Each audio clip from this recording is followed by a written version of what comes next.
உலக அரசியல் வரலாற்றை பொறுத்தவரைக்கும் அதிகமாக இன்றைய காலகட்டத்திலே தமிழர்கள் செறிந்து வாழுகின்ற இடங்களில் தமிழர்களும் உலக அரசியலில் தங்களுடைய ஈடுபாட்டினை வெளிப்படுத்தி கொண்டிருக்கிறார்கள். அந்த வகையில் தவிர்க்க முடியாத ஒரு நாடு கனடா அப்படின்னு சொல்லலாம். கனடாவில் அரசியலை பொறுத்தவரைக்கும் உயர் பதவிகளில் தமிழர்களினுடைய ஆதிக்கம் என்பதும் அதிகமாகவே காணப்படுகின்றது. பொதுவாக புலம்பெயர்ந்து வாழுகின்ற தமிழர்கள் அதிகமாக இருக்கின்ற நாடுகளில் கனடாவும் முதன்மையானது அப்படின்னு சொல்லலாம். அப்படி இருக்கின்ற பொழுது கனடாவிலே உயர் பதவிகளில் அரசியலில் தமிழர்கள் தங்களுடைய ஆதிக்கத்தினை செலுத்தி கொண்டிருக்கிறதை நாங்கள் அவதானிக்கக்கூடியதாகவும் இருக்கிறது. அப்படி இருக்கின்ற பொழுது இப்பொழுது இடைத்தேர்தல் ஒன்று இடம்பெற்றிருக்கிறது. கனடாவிலே தமிழர்கள் அதிகமாக சரிந்து வாழுகின்ற ஸ்காப்ரோ பகுதியிலே இந்த இடைத்தேர்தல் இடம்பெற்றது. ஸ்காப்ரோ ருட்ச்பாக் தொகுதிக்கான இடைத்தேர்தலாக அமைந்திருந்தது அப்படின்னு சொல்லலாம். ஏற்கனவே இதில் டொரண்டோ மாநகர சபையினுடைய 25வது வட்டாரமாக இருக்கின்ற ஸ்காப்ரோ ருட்ச்பாக் தொகுதிக்கான தேர்தலால் இடம்பெற்றிருந்தது. ஏற்கனவே இதில் உறுப்பினர்களாக இருந்தவர்கள் கடந்த ஏப்ரல் மாதம் இடம்பெற்ற பாராளுமன்ற தேர்தலிலே வெற்றி பெற்று பாராளுமன்றத்திற்கு தெரிவாகிவிட்டார்கள். ஆகவே அந்த உறுப்பினர்கள் வெற்றிடத்திற்காகத்தான் இந்த இடைத்தேர்தல் இடம்பெற்றது. இந்த இடைத்தேர்தலை பொறுத்தவரைக்கும் 4 தமிழர்கள் இந்த ஸ்காப்ரோ ருட்ச்பாக் தொகுதியிலே போட்டியிட்டிருந்தார்கள்.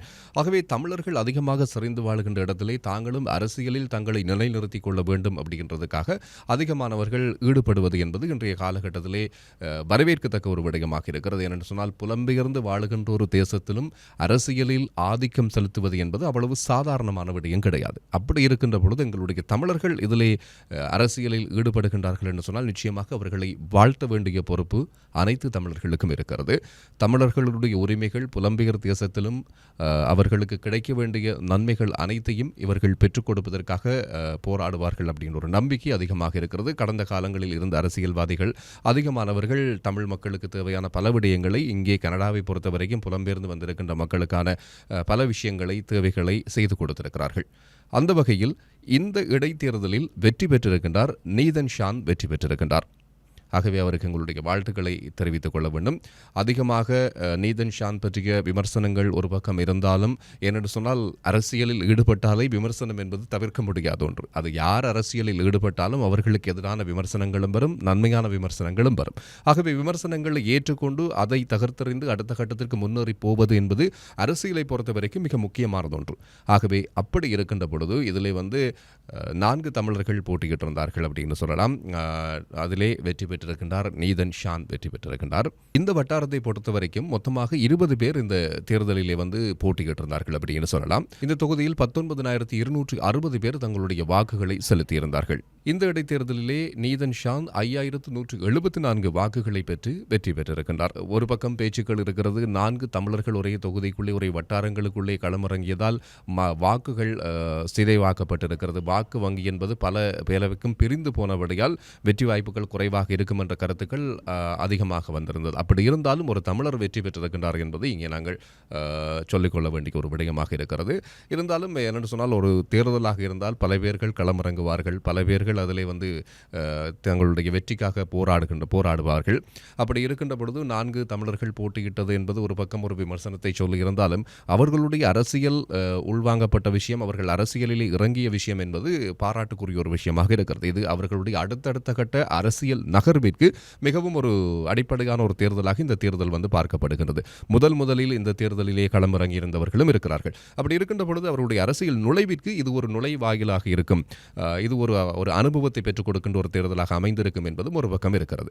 அப்படி இருக்கின்ற பொழுது நிச்சயமாக இந்த வெற்றி பெற்றவர்கள் மக்களுக்கான பலதரப்பட்ட சேவைகளை செய்ய வேண்டும். குறிப்பாக தமிழ் மக்களுக்கான சேவைகள் அல்ல, அவர் அந்த தொகுதியில் இருக்கின்ற அனைத்து மக்களுக்குமான பிரதிநிதியாகத்தான் தெரிவு செய்யப்பட்டிருக்கின்றார் அப்படின்றது மிக முக்கியமாக கவனிக்கப்பட வேண்டிய விடயம். நீதன் ஷானை பொறுத்தவரைக்கும் இந்த முறை டொரண்டோ மாநகர சபையினுடைய 2வது தமிழராக அவர் இந்த மாநகர சபைக்குள்ளே நுழைகின்றார் என்பது மிக முக்கியமாக கவனிக்க வேண்டிய விடயம். இந்த டொரண்டோ மாநகர சபை என்பது கனடாவை பொறுத்தவரைக்கும் மிகப்பெரிய ஒரு மாநகர சபை அப்படின்னு சொல்லலாம். முதன்மையான ஒரு மாநகர சபையாகவும் இருக்கிறது. அப்படி இருக்கின்ற பொழுது இந்த மாநகர சபையை 25 பிரதிநிதிகள் பிரதிநிதித்துவம் படுத்துகின்றார்கள். அதில் 2 பேர் தமிழர்கள், அதிலும் அவர்கள் ஈழத்தமிழர்களாக இருக்கின்றது இன்னொரு பெருமைக்குரிய ஒரு விடயமாக இருக்கிறது. இதே நேரத்தில் 2வது இடைத்தேர்தல் ஒன்று இடம்பெற்றிருந்தது. மார்க்கம் தொகுதிக்கான இடைத்தேர்தல். இந்த இடைத்தேர்தலில் 2 தமிழர்கள் போட்டியிட்டிருந்தார்கள். அதிலே 2 தமிழர்கள் போட்டியிட்டிருந்தாலும் அதிலே தமிழர் ஒருவர் வெற்றி பெறவில்லை. ஆகவே இதிலும் ஒரு விமர்சனம் முன்வைக்கப்பட்டிருந்தது. 2 தமிழர்கள் போட்டியிட்டதால் வாக்கு வங்கி சிதைவாக்கப்பட்டிருக்கிறது அப்படின்ற கருத்துக்கள் அதிகமாக வந்திருந்தது அப்படின்னு சொல்லலாம்.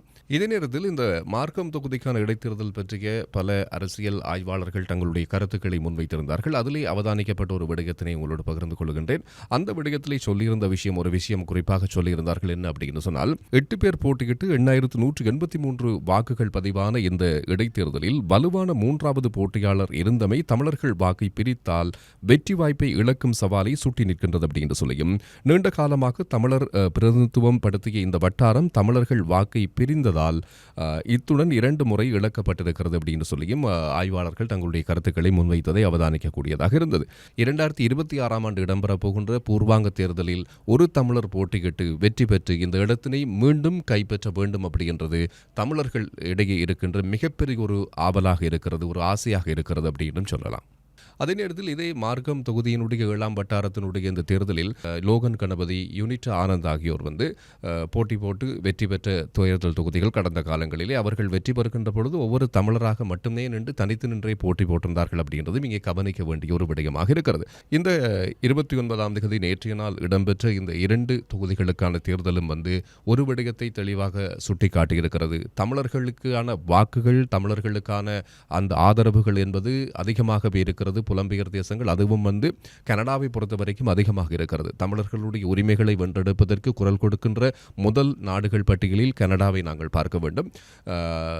தமிழீழத்திலே இடம்பெற்றது தமிழர்களுக்கு எதிரான இனப்படுகொலை என்பதையும் முதலில் பாராளுமன்றத்தில் நிறைவேற்றியது கனடா அப்படின்றதையும் ஞாபகப்படுத்த வேண்டும். அப்படி இருக்கின்ற பொழுது தமிழர்கள் அதிகமாக புலம்பெயர்ந்து செறிந்து வாழுகின்ற ஒரு நாடாகவும் கனடா காணப்படுகின்றது. அதிலும் டொரண்டோ, ஸ்காப்ரோ பகுதியெல்லாம் அதிகமாக தமிழ் மக்கள் செறிந்து வாழுகின்ற ஒரு பகுதியாகவே இருக்கிறது. அப்படி இருக்கின்ற பொழுது இங்கே தமிழ் பிரதிநிதித்துவம் என்பது மிக முக்கியமான ஒரு தேவைப்பாடாகவே இருக்கிறது. எந்த ஒரு தொகுதியிலேயும் தமிழ் பிரதிநிதிகள் கட்டாயமாக இருக்க வேண்டும். அரசியலில் நுழைகின்றவர்கள், அரசியலில் இருக்கின்றவர்கள் தமிழ் மக்களுக்கான வழங்க வேண்டிய சேவைகளை பெற்றுக் கொடுப்பதில் நிச்சயமாக முனைப்போடு செயற்பட வேண்டும். அதே நேரத்தில் அனைத்து உரிமைகளையும், அதாவது இருக்கின்றவர்கள் மத்தியில் இருக்கின்ற அனைத்து உரிமைகளையும் வென்றெடுப்பதற்கும் அனைத்து விடயங்களுக்காகவும் இவர்கள் குரல் கொடுக்க வேண்டும் அப்படின்றதும் ஒன்று இருக்கிறது. ஆனால் இந்த அரசியல் அப்படின்றது ஒவ்வொரு நாடுகளை பொறுத்தவரைக்கும் வித்தியாசமான கோணங்களிலே பயணிக்கிறது அரசியல். ஆனால் ஒரு விஷயம் இருக்கிறது, ஒரு பிணைப்பு இருக்கிறது. அரசியல் என்று ஒரு வார்த்தை பிணைப்பு இருக்கிறது. ஆனால் ஆட்சி மாற்றங்கள் அல்லது ஆட்சியில் இருக்கின்றவர்களுடைய நடைமுறைகள் என்பது சற்று வித்தியாசப்படும். அப்படித்தான் கனடாவை பொறுத்த வரைக்கும் தமிழ் பிரதிநிதிகளுக்கான செல்வாக்கும் தமிழ் பிரதிநிதிகளுக்கான மரியாதை என்பது அதிகமாகவே இருக்கிறது. அதை எங்களுடைய தமிழ் பிரதிநிதிகள் சரியாக பயன்படுத்துவார்களா? கடந்த காலங்களில் சரியாக பயன்படுத்தியும் இருக்கிறார்கள், சிலர் விமர்சனங்களுக்கு உட்பட்டும் இருக்கிறார்கள்.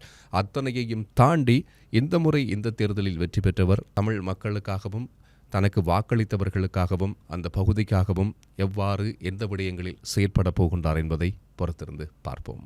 மனிதனை பொறுத்தவரைக்கும் மிக முக்கியமானது ஒன்று ஆசை என்பது. இந்த ஆசை என்பது வந்துவிட்டால் அது எப்படியெல்லாமோ ஆட்டி படைக்கும். இந்த அரசியல் ஆசை என்பதும் ஒருவருக்குள் வந்துவிட்டால் அது எவ்வாறான விடயங்களை எல்லாம் செய்ய வைக்கும் என்பது எல்லோருக்கும் தெரியும். சில பேர் நன்மையான விடயங்களுக்கு போவார்கள், சில பேர் சில மறைமுகமாக தாங்கள் செய்வது தீமை என்று தெரியாத அளவிற்கு பூசி மொழிகி செய்கின்ற அரசியல் செய்கின்றவர்களும் இருக்கின்றார்கள். ஆகவே இந்த தங்களுடைய பிரபல்யத்துக்காகவும் தங்களுடைய நன்மைகளுக்காகவும் தாங்கள் பல சுகபோக வாழ்க்கை நன்மைகளை பெற்றுக்கொள்வதற்காகவும் அரசியலில் களமிறங்குகின்றவர்கள் ஒரு பக்கம். அடுத்த பக்கம் உண்மையாகவே மக்களுக்காக சேவைகளை செய்ய வேண்டும், அந்த சேவைகளில் தன்னுடைய பங்கு மிக முக்கியமானதாக இருக்க வேண்டும் என்று நுழைகின்றவர்கள் இன்னொரு பக்கம் இருக்கிறார்கள். இப்படி அரசியலுக்குள் வருகின்றவர்கள் ஒவ்வொருமே ஒவ்வொரு கட்டத்தில் இருக்கின்றார்கள். சில பேர் அடுத்தவர்களுடைய தூண்டுதலின் பேரிலே களமிறங்குகின்றவர்களும் அதிகமாக இருக்கின்றார்கள். இந்த தொகுதியிலே நீ கொஞ்சம் செல்வாக்காக இருக்கிறாய், நீ வெற்றி பெற வேண்டும், நிற்க வேண்டும் என்ற தூண்டுதலில் அரசியலுக்குள் வருகின்றவர்களும் இருக்கிறார்கள். எது எப்படியானாலும், எப்படி அரசியலுக்குள் நுழைந்து விட்டாலும் அவர்கள் செய்ய வேண்டிய ஒன்று சேவை என்ற ஒன்று. அதுதான் இங்கே மிக முக்கியமானது. நீங்கள் எந்த நோக்கத்துக்காக அரசியலில் வருகின்றீர்களோ அந்த நோக்கம் என்பது மக்களுக்கு நீங்கள் சேவை என்ற ஒரு நோக்கத்தை அடிப்படையாக கொண்டுதான் அவர்கள் உங்களுக்கு வாக்குகளை வழங்குகின்றார்கள்.